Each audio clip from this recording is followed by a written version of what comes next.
Welcome back, guys, to Phoenix Wright, Spirit of Justice, where last episode we spoke to Soren here in front of the Flying Chapel before Nickety, his butler, managed to take him back to their manse, the lovely Sprocket household. We got ourselves some more information before chasing Larry back out here. With Cyclops broken on him, he now is going to tell us that he saw something incredible was on that Flying Chapel. What did you see, Larry? Like? Get a load of this! What the heck is this? What do you mean, what is this? Isn't it obvious? It's a drawing. I sketched a picture of one of the cabins on the airship. So what's so incredible about a cabin? Look at what was outside the window. What, a pterodactyl? It's one of those flying dinosaurs. A real live pterodactyl. Okay, I didn't think we were actually going there. I thought it was going to say some kind of bird. I looked out the cabin window and there it was, just flying out there. That airship traveled through time, I tell you. What? When I told that Pierce Butler guy about it, he told me to never mention it to anybody ever again. But why would he try to keep you from spouting what is clearly just nonsense? Maybe Sprocket Aviation is secretly developing a time machine? No way. Nick, this case is totally amazing. Larry, you didn't tell Mr. Edgeworth about this, did you? Of course not. Edgy would just roll his eyes and think I was off my rocker. I didn't even tell him I was wandering around on the airship. I told him I met Ellie at the mooring dock and we ran away together. Yeah, I can see Edgeworth's eyes rolling right out of his head had he heard about this. So Larry's drawing has now been added to the court record. What weird stuff have we obtained? So Larry also experienced a time slip somehow. But how is that possible? Hey Nick, I'll be taking my car wallet back now if you don't mind. Yeah, you don't want any evidence you were there, do you? Oh yeah, this is for you. What is it? It's a picture of the hold. I took it when I was wandering around on the airship. See, there's Ellie right there in the middle. The hold. Yeah, see? It's right here on the diagram.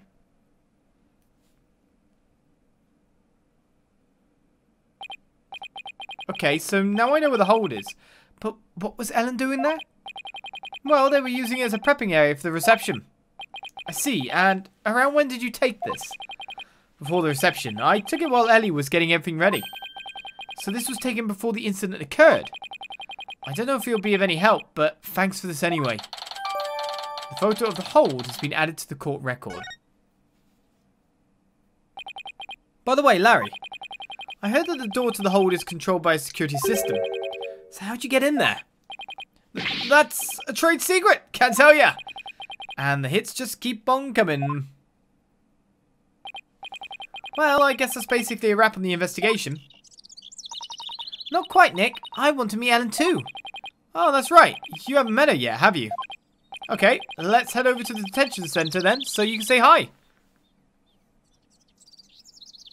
Okay. Farewell, Larry. You look suave sometimes with that on, which is just bizarre.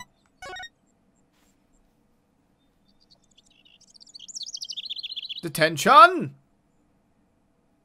Center. We arrive. What's the point of just saying hi? Hi, I'm also helping your lawyer. I hope you don't mind. No, why? Please understand, this is in Master Soren's best interest. Sounds like Ellen's busy talking with someone. The next president cannot be married to a criminal who would disgrace Sprocket Aviation. Miss Ellen, I need you to forget about this marriage. Pardon us? If it isn't Mr. Wright. So, their marriage is definitely off. There is no other choice. We cannot have a criminal in the family. For the sake of Master Soren and the Sprocket family, this is what is best. No. In that case, what if Nick here proved Ellen's innocence? Then you wouldn't have a criminal in the family, right? I suppose you're right, but I'm afraid that would be impossible. That's not true, not for Nick. He may look like a nobody, but he can do some pretty amazing things. I don't take cases on lightly, so rest assured I will prove her innocence. Mr. Phoenix Wright, I understand your name is quite well known in the judicial world. For better or for worse. Pierce, I want you to promise me this. If I can prove Ellen's innocence, then you won't stand in the way of Soren and Ellen's marriage. Very well. Not even the most talented lawyer in the world can change reality itself.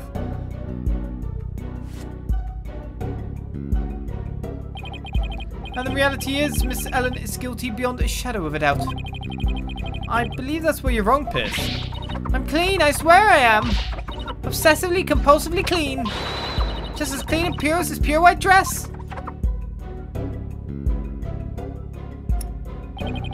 Fine. You have my word. But you will be the one to regret this promise.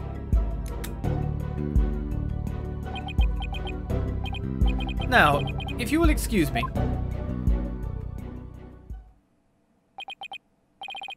Now I have all the more reason to win this case. Ellen, we've finished our investigation and we'd like to talk with you about what we found.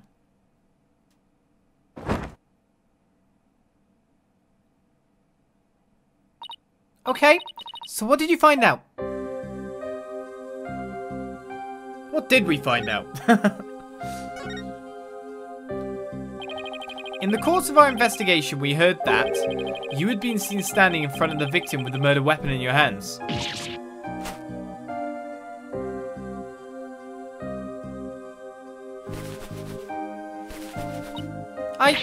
It wasn't what it looked like. It's true I was holding the murder weapon. But when I found him, he was already dead. I panicked. And I was hoping I could go back in time again like I had done earlier. So I picked up the timekeeper from the pedestal and brought it over without thinking. You were so desperate you were ready to try anything, huh? Unfortunately, that sort of behaviour makes you an easy target for the prosecution. No. And as for your little trip through time, none of your in-laws could confirm your story, I'm afraid. I see. The only exception is Larry. He said he saw something. Really? What did he see? He saw a pterodactyl. Don't ask me why. I'd say I quite believe it myself, but Larry claims he saw something incredible. He claims he saw a pterodactyl flying outside the airship. What?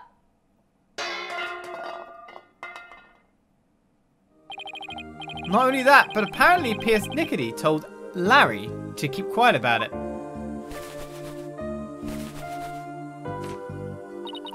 But why would Pierce do such a thing? Larry's theory is that Sprocket Aviation is developing something in secret. A time machine to be exact. Do you think that's why nobody would confirm my story? Because it's a secret? I really don't know. But speaking of your in-laws, we did manage to find your keycard at Sprocket Manor. One of your in-laws said he'd keep an eye on it for you. Oh, thank goodness. I lost it while I was getting things ready for the reception. I looked everywhere for it. I'm so glad you found it! At least they're tears of joy this time for a change. Well, Nick, it looks like you'll have to prove the existence of time travel in court tomorrow. That's right, I swear that while Mr. Gloomsbury was being killed, I was busy travelling back through time. Great, with stodgy skeptic Edgeworth at the helm for the prosecution tomorrow, we're really going to have our work cut out for us.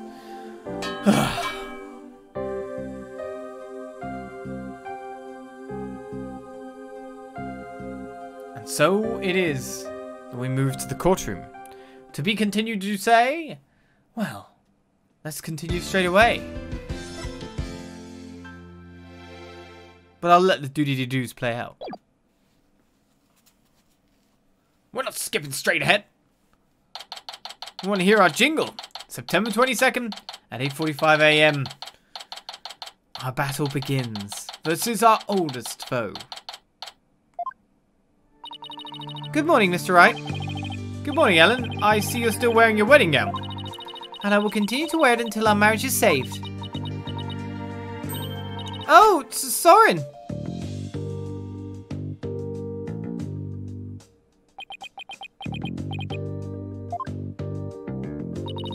Do you think he came to see how she's holding up?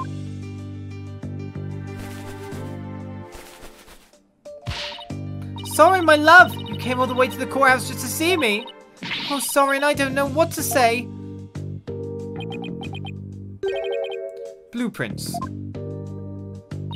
Huh?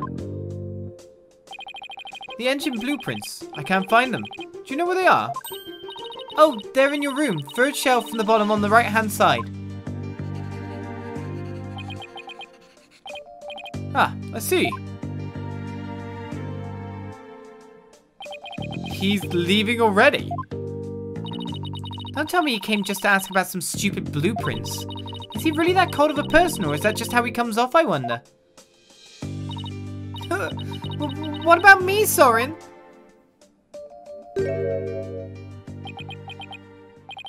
Ellen. He's back. Come home soon.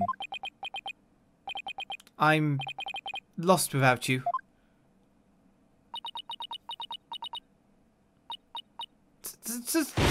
Soren! Later. Bye then. Looks like showing your vulnerabilities is the fastest way to capturing a woman's heart. You should take notes on this, Nick. Please leave me out of this. Anyway, it looks like Soren isn't big on words, but it's clear that he cares about Ellen. Knowing that, I actually feel kind of relieved.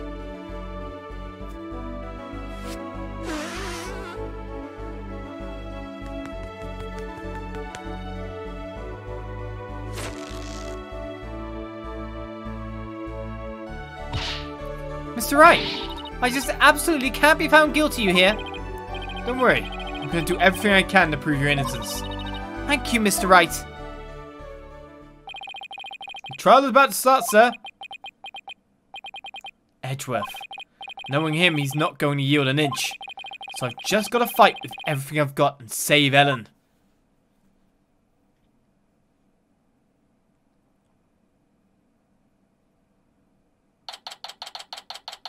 And so, it begins.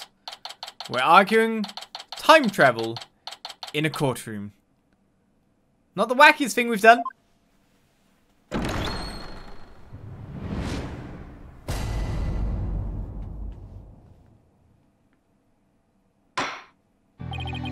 court is now in session for the trial of Ellen Wyatt. The defense is ready, Your Honor. The prosecution has been ready for a while, Your Honor. Seeing so many familiar faces gathered together like this, I feel as though I'm at a grand reunion. It makes me want to go out for dinner and a drink and reminisce with all of you. Oh, that sounds like a great idea. I was dying for a real burger the whole time I was away. We could make it a welcome back party for Maya. How about Edgeworth? I have no intention of cavorting with my enemies. Now then, Your Honor, let us start this trial at once. Oh, still not one for light-handed banter, are you, Mr. Edgeworth? Jokes of good humour are beyond worthless in a court of law. Guess we'll just have to have the party without him then.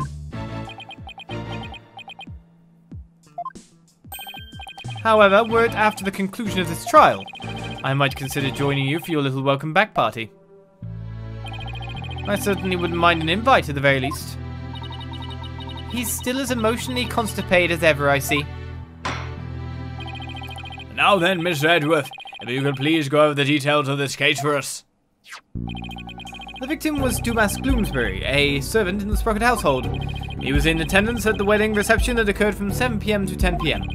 Mr. Gloomsbury apparently felt some animosity toward Ellen Wyatt, and so, a bit after the reception ended at 10 PM, he assaulted Miss Wyatt with the intent to kill her. The defendant fought back and ended up killing Mr. Gloomsbury. In other words, it was justified self-defense, correct? If that's the case, then the defendant might not be criminally responsible. He's right. Worst case scenario, I could go for self-defense to avoid the criminal charge. I wonder how Edgeworth plans to counter that, though. The prosecution's first witness will make my view on the matter clear, Your Honor. Very well. Bailiff, please bring in the first witness. This is normally detective times. So, Emma, tell us more. Please state your name and occupation, witness. Emma Skye, forensic investigator. And I'd just like to say, sir, that being in the same courtroom as you is a great honor. Oh, that's right. You're a fan of Edgeworth's, aren't you, Emma? We're good friends and all, Mr. Wright. But just this once, I intend to faithfully and fully testify for the prosecution. And I do mean that wholeheartedly. I expect no less from you. Yes, sir. I'm going to do my very best. Looks like you lost the popularity contest to Mr. Edgeworth, Nick. Nah, I really could care less. Besides, that sentence... She'll see who the better lawyer once I win this trial. Yeah, maybe then you'll actually really care less. And now, Detective Skye, if you please.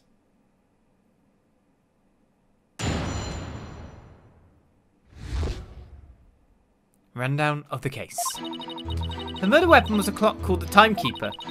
The victim was hit with it from behind and he fell over right into the lantern. The defendant was spotted then, standing in front of the body holding the murder weapon. The victim was struck twice, by the way. Okay then. That was quick enough. He was struck twice. That's right. There's no mistake about it. The first blow was to the back of the victim's head. It was hard enough to knock him unconscious. Yet, despite the fact that he had been immobilized by the first blow, the defendant delivered a second fatal blow to the side of the victim's head. Which means... what exactly?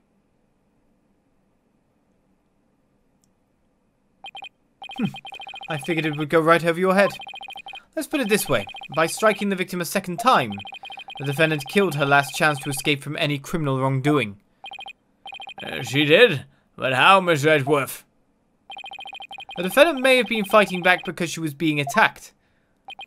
However, she then went on to deliver a fatal blow to a man who was already fully unconscious. Nick, is he saying what I think he is? I don't feel so well. Unless Mr. Wright has justified self-defense being removed from the table. The prosecution intends to prove the defendant killed the victim with murderous intent. Allow me to belatedly submit the victim's autopsy report.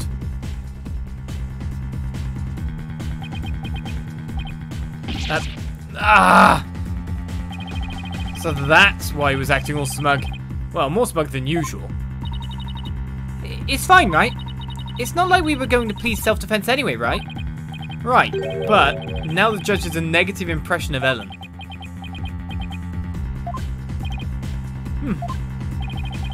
He may not get to prosecute much anymore, but he definitely hasn't lost his touch. The autopsy report has been added to the court record. Timekeeper was used as the murder weapon. Hit twice. And now then, Mr. Wright, you may begin your cross-examination. But before we do, let me just look at this autopsy report to see if it doesn't yield any other facts when we look into it. Cerebral hemorrhage from a strong blow to the head. One contusion was found in the back of the head and one on the side. The blows were caused by the same weapon. 10 PM to 1 AM time of death. That's a bit of a long window.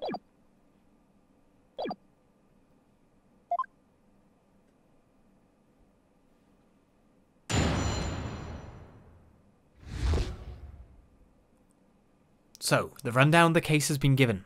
Let's find a hole. The murder weapon was a clock called the Timekeeper. Hold it! Are you completely sure the murder weapon was the Timekeeper? Yes. Yes, completely. The shape of the injury on the victim's head matches up with that of the Timekeeper, and it's definitely heavy enough to kill someone with. But would the defendant have been able to pick up and swing something so heavy? I tried it myself, and I was able to lift it up just fine. Maybe you're just freakishly strong. Excuse me, Mr. Wright. I'll have you know that people on the force know me as a dainty forensic investigator. Sorry, but really you're hardly a delicate flower. Mr. Wright, this is a court of law. Save your antics for after the trial if you know how. Yes, sir. It won't happen again, sir. Moving on. The victim was hit with it from behind and he fell over right into the lantern. Not going to present just yet, but I just need to check those facts. The back of the head, okay. One on the side. So he was hit from behind.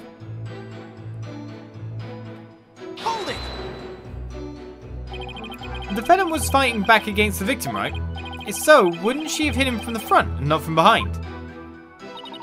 The victim must have tried to run once Miss Wyatt started fighting back. That's probably when he got hit from behind. I see. That's the blow to the back of his head. The defendant must have looked awfully scary when she was brandishing that clock. Aha! Aha! I didn't know about that. Regardless of how scary Ellen looked, the victim was definitely hit from behind. May I go on? Yes, of course. Please do. The defendant was spotted then, standing in front of the body holding the murder weapon. Let's skip back. Right, why aha? Hit from behind. But lying on his back. Of course, he could have twisted as he fell. But all the same, you'd land on your front, wouldn't you? Collapses up on the pegboard lantern, scatter around his body with proud petals, blah blah blah. Doesn't mention anything like that, but I'm just wondering if that is what we need to do. Objection! Detective Sky, I'm afraid I have to apologize in advance. For what? For embarrassing you in front of your idol. What do you mean? If you take a look at this photo of the crime scene, you'll see that the victim is lying on his back. But if the victim had been hit from behind as you claim, then he should have fallen over into the lantern face down. Ah! It's not enough to simply take someone's side, Detective Sky, even if it's Mr. Edgeworth's. Ah! Oh. There does appear to be a flaw in Detective Sky's testimony. Mr. Wright, if you think I'm going to just back them right down, then you're sadly mistaken. Emma's unusually fired up today. Don't forget, she's in front of her hero, Nick. If the Steel Samurai came to watch this trial, I want to do my absolute best too. Listen, Mr. Wright. It's entirely possible the defendant moved the victim's body after he fell over. In that case, there wouldn't be any contradiction, right? Indeed. That was an excellent counter-argument, Detective. You can count on me, sir. So, what do you have to say to that, Mr. Wright? Is it possible that the victim's body was moved after he fell into the lantern? I don't think it is. Because then evidence would have had to be planted after the fact, wouldn't it? Wouldn't it?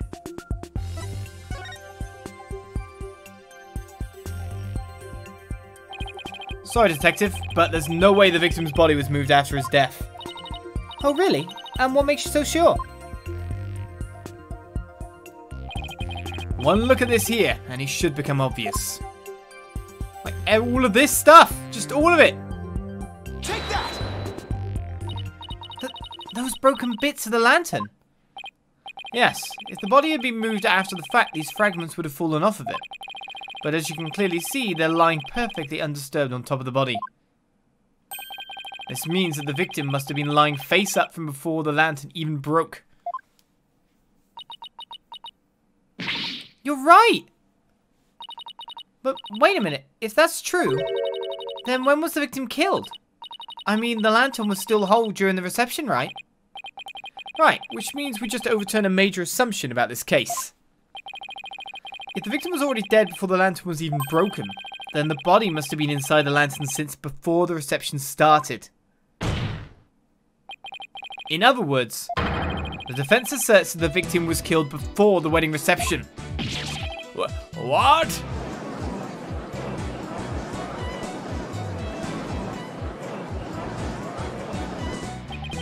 In short,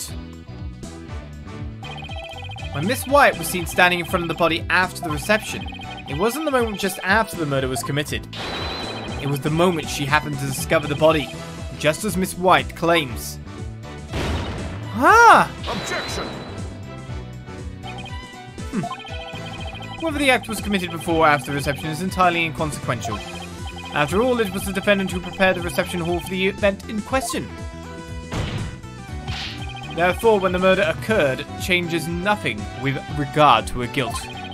She could have killed the victim before the reception, as you claim, and then tried to hide his body in the lantern after the event ended. Objection! Sorry, but that doesn't make any sense. I mean, where would the body have been hidden during the reception in your scenario? That's... Even you have to admit, Mr. Edgeworth, that this has opened up a new possibility. To explain, Mr. Wright. Well, if Miss Wyatt didn't commit the crime in the reception hall, then that means someone somewhere put the victim's body into the lantern. I suppose that makes sense. A dead body couldn't have put itself there. Exactly, Your Honor. In other words, if the murder actually occurred before the reception, it opens up the possibility that, well, he was killed somewhere else, obviously.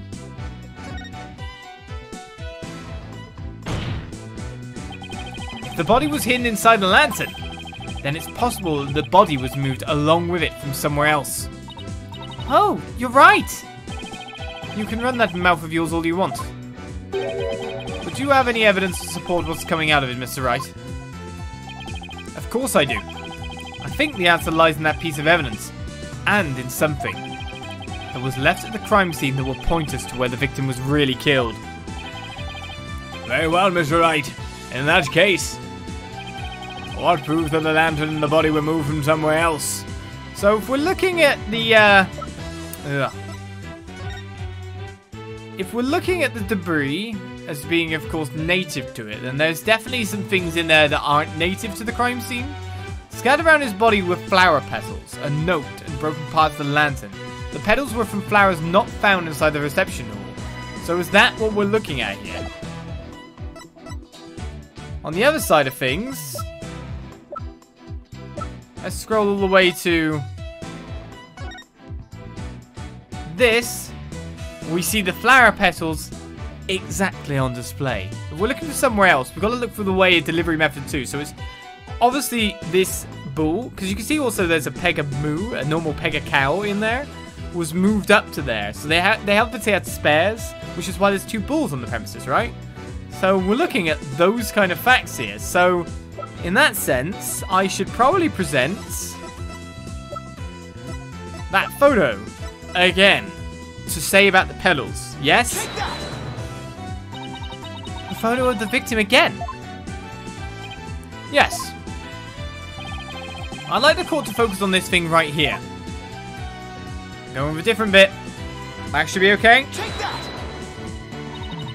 Flower petals, Mr. Wright. These petals are from a kind of flower that were not present in the reception hall. This means they must have gotten into the lantern when it was somewhere else. And just where do you propose this somewhere else to be, Mr. Wright? I propose that this piece of evidence will tell us where the flower petals came from. Right, so now we give that photo where we can see the flowers. Take that! Please take a look at the flowers in this picture of the hole. Notice how their petals are of the same shape as the petals in the crime scene photo? Yes, I see. They do look to be from the same kind of flower. Objection!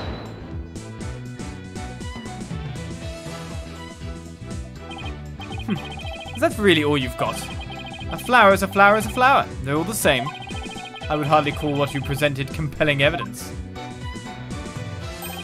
I'm afraid I couldn't disagree with you more, Mr. Edgeworth. I gave a flower of this type to my lovely wife once when we were young. So I can assure you that this is very meaningful and compelling evidence indeed. The soundness of my judgment in this matter is backed by nothing less than pure love. But Your Honor. Let it go, Mr. Edgeworth. It's clear you don't know much about flowers. It's not like you have anyone you'd actually give any to, after all. But maybe you should study up on them, just in case the opportunity presents itself. Ah! How's he a bachelor? This from the man who only knows the names of 3 types of flowers. That's hardly relevant to the case at hand. The defense asserts that it's highly probable that the victim was killed in the hold. If the body was then placed in a lantern and moved to the reception hall for some reason,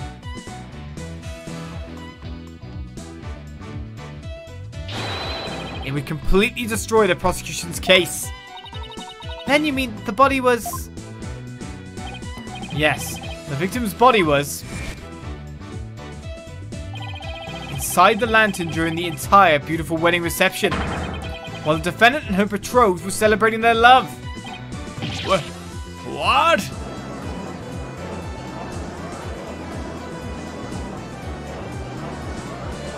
Objection! Yeah, you would. Bringing in the silence, Edgeworth. Well, Edgeworth, you have something to counterpoint this with. You have a counterpoint to deliver to us. But we'll see that next time on Phoenix Wright Spirit of Justice as we continue on. I'll see ya. Bye-bye.